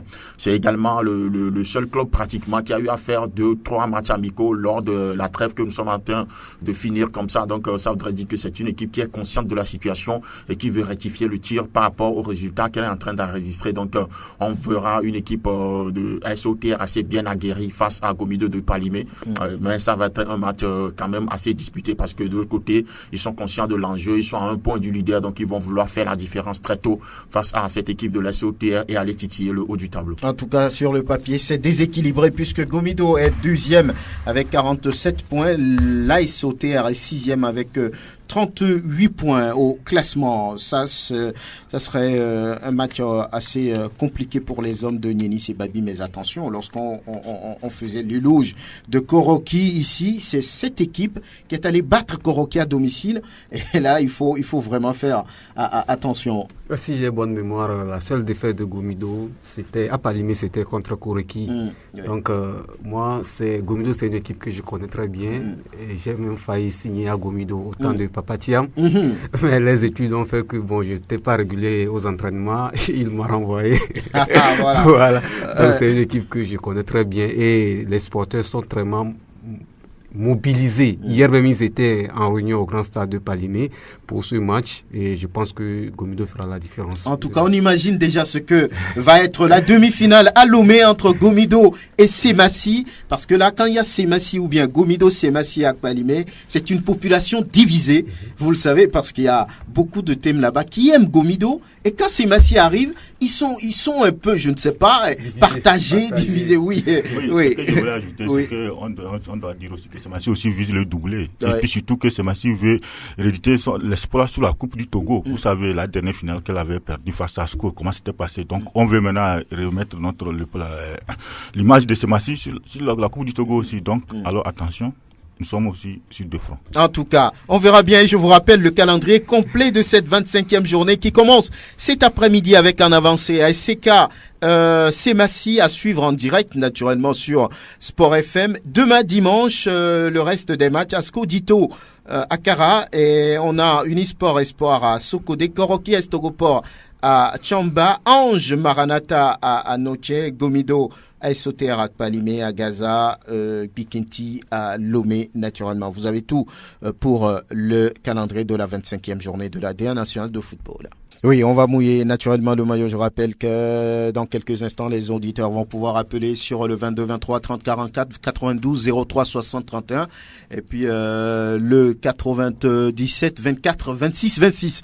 Voilà. Alors, avant d'arriver à ce niveau et de parler même du tournoi international de Toulon qui s'ouvre demain pour le Togo face à l'Écosse, on va parler de la 11e édition du tournoi des retrouvailles à Palimé. Thierry Adioglé, vous êtes dans l'organisation. Et quel est le bilan que vous faites aujourd'hui, une semaine après? Le bilan, il est positif, puisque l'objectif du tournoi, c'est de pouvoir quand même réunir les anciens joueurs pour fraterniser autour du ballon, leur permettre de se retrouver et de se rappeler le bon vieux temps. C'est ce qui a été fait avec 8 clubs, comme les années précédentes d'ailleurs. Donc, les 8 formations se sont retrouvées avec leur effectif. Les anciens se sont retrouvés, ils ont tapé dans le ballon, de très beaux jeux. Et à l'issue, c'est Gaillard Davedi qui remporte le trophée pour la seconde fois. Donc, depuis l'année dernière, on a commencé également par faire un clin d'œil aux vieilles gloires du football national. Cette année, on n'a pas dérogé à la règle. On en a encore primé 7, ce qui fait que la fête a été belle. Et donc, le public sportif de Palimé a été tout simplement ravi d'accueillir pour la seconde fois consécutive le tournoi. De très beaux matchs, j'allais dire, avec des gestes venus d'ailleurs. Kekbalou disait entre-temps qu'ils ont perdu les réflexes, mais qu'à des moments donnés, quand ça vient, on les retrouve. Et donc, il y a des anciens joueurs qui ont retrouvé Yerima Nasser, meilleur buteur de la compétition, qu'on a vu avec des gestes pas possibles. Kofi également étincelant. Oh, qu'est-ce que moi je me dis que le monsieur n'a rien perdu. Il a été très très très étincelant. Il est le meilleur joueur de la compétition. Et donc la surprise était Nachtigal de Bagdad qui était en finale avec un parcours pas possible. Une équipe métamorphosée par rapport à ce qu'elle a présenté l'année dernière. Donc ça a été une très belle fête. Pendant 2 jours, on a vu des anciens joueurs prestés. On était ravis tout simplement. En tout cas, une initiative de Sergio Sport, Serge Bénissant, TT Bénissant, qui est le directeur de cette agence-là. C'est 8 clubs qui participent à cette compétition. Vous avez choisi Palimé 2 fois. Mais y a-t-il une explication? Il faut dire tout simplement qu'à l'issue de l'édition dernière, vous vous rappelez que c'était la première fois où on primait les vieilles gloires des années 60-70, ce qui a fait qu'il y a eu tellement d'engouement que les clubs qui ont participé ont demandé à ce que l'édition qui va suivre puisse se tenir encore à Palimé. La raison pour laquelle l'organisation leur a accordé tout simplement cela, et on est retourné à Palimé. Et on n'a pas été déçus de retourner à Palimé. Ça a été, l'affluence était là, il y avait de la joie. On était tout simplement contents. Il semble que Palimé est une ville très accueillante. Oui. C'est vrai, je suis de là. Le public sportif était là du début jusqu'à la fin. Oui. Vous imaginez que les matchs commencent déjà au plus tard à 7h30. Déjà à 7h, il y a le public, il y a de l'affluence au terrain. Et la finale, le terrain était bondé de monde. Et donc, avec la présence du président de la Fédération togolaise de football, à l'ouverture, c'est le ministre en charge des sports qui a donné le ton à la compétition et qui a d'ailleurs remis aux 7 vieilles gloires on va dire leur prix ou leur reconnaissance, leur trophée, avec on va dire cette confidence, je l'appelle confidence de Ezetom Debe, qui disait tout simplement que lui, quand il a été choisi, ça a été tout simplement un honneur, un grand honneur pour lui, parce que en 84, il se rappelle quand il était meilleur joueur du Togo, sa fille naissait en ce moment, et quand on lui remettait le trophée de meilleur joueur du Togo, il le dédiait à sa fille. Il doit avoir 34 ans. 34 ans. Ouais. 34 ans après, on l'appelle pour une reconnaissance pour tout ce qu'il a donné au football togolais. Quand il a reçu le trophée directement, il a envoyé à sa fille pour qu'elle puisse garder ça. Voilà. C'était on ne peut pas savoir ce que représente un tel trophée. On parle de vieille gloire, mais ils en ont toujours besoin. J'ai eu la chance quand même de tendre le micro à Issa Sakibou et surtout Togorout. Sambla. Oui, Kofoli. Je leur ai tendu le micro. Ce sont des messieurs qui étaient, c'est-à-dire dépassés. Découragés. Non, c'est-à-dire, oui, quand ils recevaient c'est-à-dire, il n'en revenait pas. ils n'en revenaient pas qu'à un moment donné, que quelqu'un puisse quand même leur faire un clin d'œil et rappeler à tout le public sportif togolais qu'ils existaient. Et que me disaient tout simplement que pour eux, c'est comme ils étaient oubliés, ils étaient laissés dans les tiroirs, et à un moment donné, ils regrettaient d'avoir quand même joué pour ce pays. Mais avec ce geste-là de Sergio Sport, ils se sont ressentis revigorés, qu'ils n'ont pas perdu le temps pour avoir donné quand même à leur pays. Donc ça a été quand même la marque de cette 11e édition. Palimé, vous y retournez pour une 3e finale. C'est chez moi, hein, il faut y aller. C'est ça. Vous y retournez? Pas forcément, parce que la dernière fois, il s'est encore agi de choisir une ville. Le temps est encore monté pour qu'on puisse retourner à Palimé, mais le comité aussi se disait on ne peut pas choisir la même ville pour une 3e fois consécutive. Donc, ce qui a fait qu'on a dû sursoir le choix, puisque le choix se faisait habituellement à la soirée des récompenses. Donc, on a dû sursoir pour voir dans les jours à venir quelle ville choisir, si on doit encore retourner à Palimé. Donc, on annoncera la ville choisie la prochaine fois. Donc, pour rapidement finir avec, il faut noter l'équipe Fair Play, puisque c'est la convivialité, les retrouvailles, donc l'organisation met plutôt l'accent sur le trophée Fair Play. C'est le plus grand trophée de la compétition d'ailleurs, à part le trophée du vainqueur. Le plus grand trophée, c'est le trophée de l'équipe Fair Play. C'est donc l'Union des Gaillards de Logou qui l'a remporté par tirage, parce que cette formation a eu un seul carton jaune, du même que Wisdom.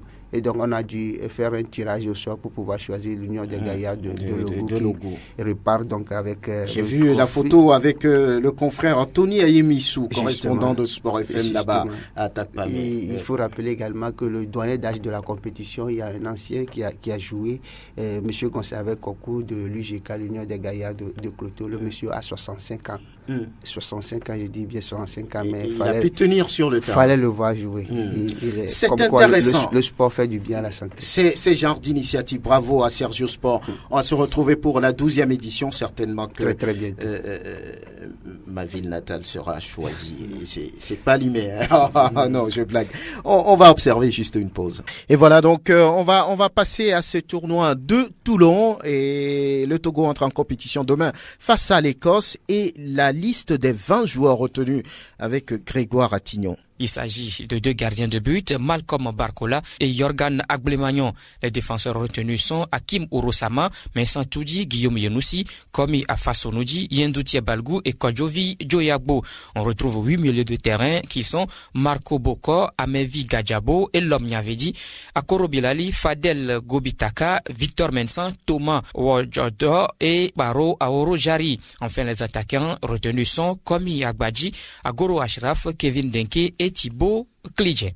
Voilà donc les 20 joueurs retenus pour ce tournoi. C'est un excellent plateau pour le football togolais, quoi qu'on dise. Au niveau des jeunes, hein, le Togo a amené les U21 pour ce tournoi. C'est bien d'y prendre part. Dans le groupe du Togo, on a l'Écosse pour commencer, on a la Corée du Sud, on a la France. Oui, c'est une belle initiative. Je pense que par le passé, c'était une faute de ne pas pouvoir présenter les jeunes à ces tournois-là pour qu'ils s'affirment, pour qu'ils se révèlent, pour frapper à la porte de l'équipe nationale senior, pour qu'ils s'exhibent déjà, qu'ils se mettent en vitrine, éventuellement décrocher plutôt un contrat professionnel ou bien enrôler par un club et dans le futur servir l'équipe nationale. Donc je pense que c'est une occasion pour ces jeunes-là de se défouler, de montrer leur talent. Et au-delà de ça, on peut gagner le titre et demain se prévaloir de ça. C'est important pour ces jeunes-là et je pense qu'ils vont se donner vraiment. J'ai entendu un nom ici, tout de suite dans la liste, Yendouche. C'est lui qui avait bandé le bras le jour où ils ont joué avec le Gabon, je pense, au stade municipal ici. Ce jeune est à suivre de près. Il a des sauts pas possibles. Il arrive toujours à toucher le ballon en l'air. par sa tête. Même si l'attaquant est géant n'importe comment. Je ne sais pas comment il s'organise pour le faire. Je pense que ce jeune-là est à suivre sur le plan défensif. Il a sa technique propre qu'on a transformée en défense, je pense. Donc, il se démêle très bien. J'exhorte les dirigeants à aller toujours dans ce sens. On a la fois dernière présenté les juniors.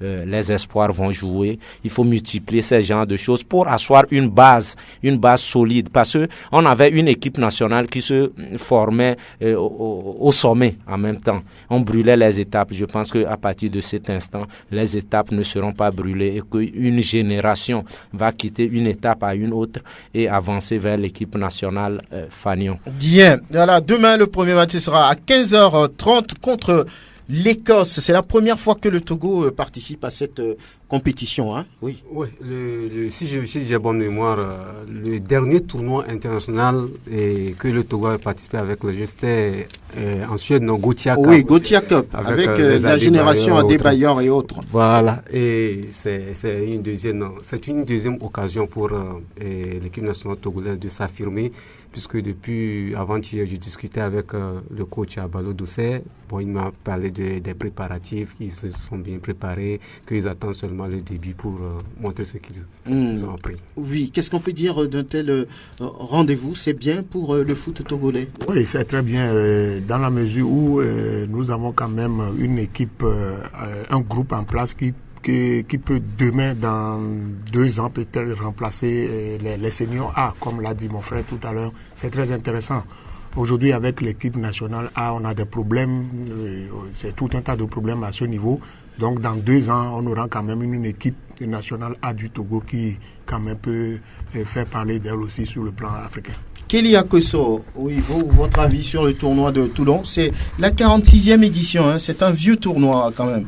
Oui, je pense que c'est quand même une opportunité pour ces joueurs-là qui peut-être n'auront jamais la chance d'aller faire des tests dans ces clubs-là du côté de l'Europe, de se faire voir par ces clubs européens, parce que c'est quand même en France que la compétition se déroule. Donc c'est l'occasion pour ces joueurs-là de se mettre en lumière et en même temps de mouiller le maillot pour pouvoir donner quelque chose de potable à cette sélection des éperviers, parce que là, tout le monde n'a pas la chance. Ils sont seulement 20 et sur notre territoire, il faut reconnaître quand même qu'ils sont plusieurs à pouvoir à se retrouver dans la même tranche d'âge. Donc c'est une occasion pour eux de mouiller véritablement le maillot et de faire en sorte que le Togo puisse partir de cette compétition avec les honneurs. Albarka Farouk, vous savez ce que c'est que de préparer la base, la relève au niveau d'une équipe. Aujourd'hui, ce tournoi va servir, on va dire, de tremplin pour ces jeunes joueurs qui cognent à la porte de la sélection Fanion. Voilà, tremplin par rapport à cela, pas par rapport au fait qu'ils soient exportés plus tard comme des matières premières. Donc, si effectivement on arrive à préparer déjà les jeunes dès le bas âge, je crois que c'est une bonne chose pour l'équipe nationale, parce que déjà, ils vont s'épanouir. Ça, c'est une bonne chose. Et de 2, déjà, ils vont acquérir l'expérience internationale. Donc, vivement que ça continue. Il ne faut pas que ça soit encore un acte d'improvisation et que l'année prochaine, ça s'instoppe. Il faut que ça soit continuel. Et là, effectivement, l'équipe nationale du Togo peut, dans l'avenir, en profiter. En tout cas, Mohamed Touré, vous, quelles sont vos analyses par rapport à ce tournoi de Toulon? Oui, ça serait vraiment une bonne occasion, comme les uns et les autres l'ont dit. Quand j'ai parcouru la liste... Depuis que j'ai eu la liste, vraiment, je suis tellement fier de cette liste. À part les gardiens et puis quelques 3 personnes que je ne connais pas, je vois qu'ils ont fait au moins un bon choix. C'est-à-dire qu'ils ont sélectionné les meilleurs. Mais cela n'est pas suffisant. Il faut d'abord la cohésion. Avant que les joueurs arrivent à se faire découvrir là-bas, il faut que l'équipe joue. Il ne faut pas aller faire des complaisances à aligner des joueurs parce qu'on est parti à un tournoi, il faut aligner n'importe qui. Non, il faut au moins qu'ils fassent une bonne équipe qui va jouer. Là, en ce moment, les remplacements aussi seront conformes à l'équipe qui rentre. Donc, s'il y a ça, on peut avoir la valeur de nos joueurs. Mais si ce n'est pas ça, parce qu'on a sélectionné les joueurs, il faut aller jouer à participer à un tournoi. Peut-être qu'il va arriver là-bas, l'entraîneur va essayer de faire sa grosse tête d'une manière ou d'une autre. Bon, ça ne peut pas marcher. Donc, il faut maintenant chercher à vendre cher la peau de notre équipe et la valeur des joueurs. En tout cas, c'est un tournoi très relevé puisqu'on va retrouver le Japon, l'Angleterre, la Turquie, le Mexique sont représentés, même le Qatar qui vient pour cette compétition. Thierry et Chéri à Dioglé, c'est bien pour le Togo? Bon, c'est une bonne chose quand on donne de la chance aux enfants de pouvoir aller se frotter à d'autres grandes nations de football. C'est une bonne chose. Nous espérons tout simplement que les enfants auront à apprendre de cette compétition. Et quand ils reviendront, ils pourront quand même reverser ça dans leur centre ou dans leur club. Et cela pourra se rejaillir sur le football togolais. Sinon, en soi, la participation à cette compétition, c'est une bonne chose. Mais le problème ici, c'est chez nous, c'est ce qu'on fait de ces participations-là. C'est la suite à donner à cette participation-là. Vous voulez dire qu'après cette compétition, on va encore oublier c'est un groupe avec lequel Abalo a travaillé avec l'appui du sélectionneur national. Et quand on parle de la génération de 2007 avec les Prince Bifia et consorts, aujourd'hui on ne les retrouve pas. Là également, il a parlé de Yendoutier tout à l'heure. C'est un milieu de terrain transformé en défenseur sur... Je vois même dans la liste Guillaume Yenoussi qui se retrouve au niveau des défenseurs. Qui se retrouve au niveau des défenseurs. Peut-être c'est le travail de repositionnement qui continue. Peut-être qu'on veut encore le repositionner, voir s'il pourra reprendre ses capacités. Mais je dis, ça c'est un groupe de jeunes qui est là. Après ce tournoi, on pourra quand même garder pour que la progression soit une progression d'ensemble, que de les laisser encore, chacun va s'éparpiller. Et après, peut-être parmi ces 23-là, c'est peut-être une seule personne qu'on retrouvera au haut niveau. Mais si on arrive à les caser, on arrive à faire quelque chose, après on aura au moins 5. Et ces 5-là constitueront peut-être le noyau de l'équipe A dans l'avenir. C'est ça doit être le projet. Mais ici, c'est comme on va aux compétitions sur le coup et après, quand ça passe, c'est autre chose. Moi, j'ai appris par rapport aux juniors du Gabon qu'après, il y a le staff technique qui a quand même fait un programme. Mais jusque-là, rien ne se fait parce que peut-être on a déjà oublié cette participation et les regards sont tournés vers ailleurs. C'est là également qu'au niveau de la fédération, on doit bien structurer les choses, trouver des staffs techniques à chaque équipe, à chaque catégorie, pour que les choses se fassent dans les normes. Oui, 30 secondes, oui, maman. Oui, je voulais ajouter qu'avec Claude Leroy, je pense que cette marche ensemble de ce groupe-là se fera, puisqu'il a fait au Congo-Brazza, je crois. Ah bon? Et aujourd'hui, il est parti du Congo-Brazza, mais cette génération-là est en train de faire mal au Congo. C'est vrai. Actuellement. Qu'est-ce que cette génération a fait? Oui, laissez-le terminer. Il avait monté une jeunesse ensemble là. Après, il est parti, mais je pense que dans leur zone, ils sont en train de faire mal avec lui. Si ça continue, il va essayer de faire la marche ensemble avec ce groupe-là. Ah bon, oui, on verra bien. Le contrat de Claude, c'est en 2019. Donc, confiance à Claude Leroy. On voit comment le Claude Leroy travaille. C'est pas comme ça. Il a travaillé au Congo. La fois dont il travaille ici. Moi, ici, c'est du business. Il est en train de faire, faut qu'on se le dise. Non, franchement, il est le sélectionneur, pas du business. Il est le sélectionneur, mais moi, je le dis. Aujourd'hui, Franck, quand je dis ça, il y a des preuves. Aujourd'hui, on a fait l'audit. Plus de 300 millions. C'est Claude Leroy qui l'a dépensé. Et jusqu'à on ne sait pas. Ça, c'est tout comme ça. Alors là, les 600 millions que les gens sont en train de réclamer. Mais il plus fait de 300 millions. Il fait des stages. Ouais, alors, et pourquoi, s'il fait des stages, ça veut dire qu'il a bien dilué ça. Alors pourquoi ça va arrêter dans l'audit? Bien. Ah ouais. On va marquer la pause pour parler juste un peu de la Coupe du Monde qui s'ouvre dans exactement 19 jours. La plus belle fête du football au monde. Et oui, la Coupe du Monde va s'ouvrir dans exactement 19 jours au pays de Vladimir Poutine. Et ce match d'ouverture entre la Russie et l'Arabie Saoudite, la Russie qui organise cette Coupe du Monde n'est pas dans le top 50 mondial. Cette équipe a quelques petits problèmes. Certains joueurs titulaires sont blessés, d'autres ne comprennent pas les choix de l'entraîneur Cherchesov et beaucoup prédisent même l'élimination au premier tour de cette sélection. Vous savez que le groupe A, on va dire dans le groupe A, on retrouve la Russie, l'Arabie Saoudite, l'Égypte et l'Uruguay. Farouk Al-Barka, qu'est-ce que vous voulez dire de ce groupe-là? Et puis la Russie, ça vous inspire une certaine confiance? D'abord, la Coupe du Monde, comme vous l'avez dit, c'est une grande fête mondiale du football. La Russie, effectivement, a des problèmes. D'abord, quand on prend les clubs russes, sur le plan continental, ce n'est plus ce qu'on a eu par le passé. Et du coup, l'entraîneur a eu des problèmes pour faire la sélection. En plus, ces défections dues aux blessures, vraiment lui pose des équations à multiples inconnues. Donc, je pense que l'envie de faire quelque chose, et puis le patriotisme du fait que cette Coupe du Monde se passe chez eux va faire la différence. Voilà. Alors, le premier pays africain à rentrer en lice, ce sera l'Égypte de Mohamed Salah, qui a aligné des performances extraordinaires cette saison avec Liverpool et qui s'apprête d'ailleurs à jouer une grande finale ce soir face au Real Madrid. Oui, l'Égypte a son mot à dire dans ce groupe A, Mohamed Touré. Oui, l'Égypte, bien sûr. Quand on prend le groupe, la Russie, l'Uruguay, l'Arabie Saoudite, moi je vois que l'Égypte a sa place. Ouais. Et surtout avec Mohamed Salah, qui, c'est pas lui seul n'a pas fait le travail, mais c'est un point plus de plus. Il va essayer de donner confiance et de faire peur à presque. Surtout s'il arrive à remporter cette Ligue des Champions, je pense que les adversaires de l'Égypte seront tellement paniqués. Oui, Kélia Kosso, quelle est la place de l'Égypte dans ce groupe A où se trouvent la Russie, l'Arabie Saoudite, l'Égypte, et l'Uruguay?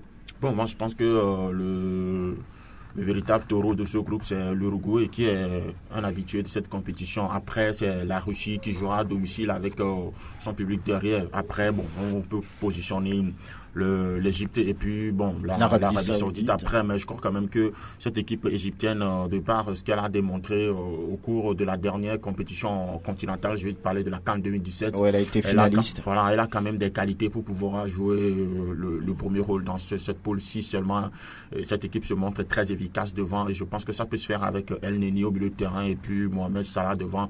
Il suffit juste d'avoir une bonne assise défensive et puis elle pourra jouer les troupes faites dans cette poule A où on met naturellement devant la Russie et l'Uruguay. Kibalo Kodouvou, pour ce groupe A, quel est le pays qui vous impressionne? C'est l'Uruguay, c'est l'Arabie Saoudite, c'est la Russie ou bien l'Africain, les pharaons? Vous savez, c'est d'office l'Uruguay, parce que c'est un habitué de la compétition, mais que c'est aussi une équipe que les pays africains jouent facilement. Donc, crânement, l'Égypte peut jouer sa chance. De l'autre côté, c'est aussi la Russie. Ce n'est pas ça aujourd'hui, mais devant son public, ils vont tout faire pour quand même aller au second tour. Donc, ça va être serré dans le groupe qui va être derrière l'Uruguay. On verra. Wait and see. Wait and see. Malheureusement, les autres ne pourront pas réagir. La Coupe du Monde, ce sera, on va dire, tout le mois de juin, juillet ici.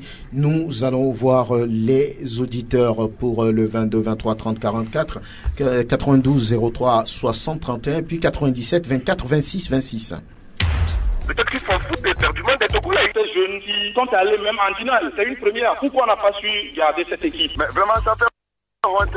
Non, arrêtons des comédies. Crions directement au sommet que c'est comme ça ne va pas. Point de vue. Les auditeurs.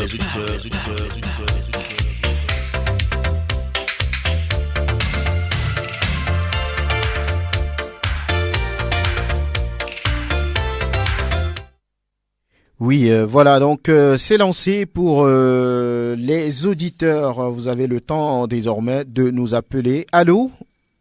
Bonjour, monsieur le président, comment tu vas? On rend grâce. Et vous-même, cadez-nous? Je vais très bien, on rend grâce à Dieu. Très bien.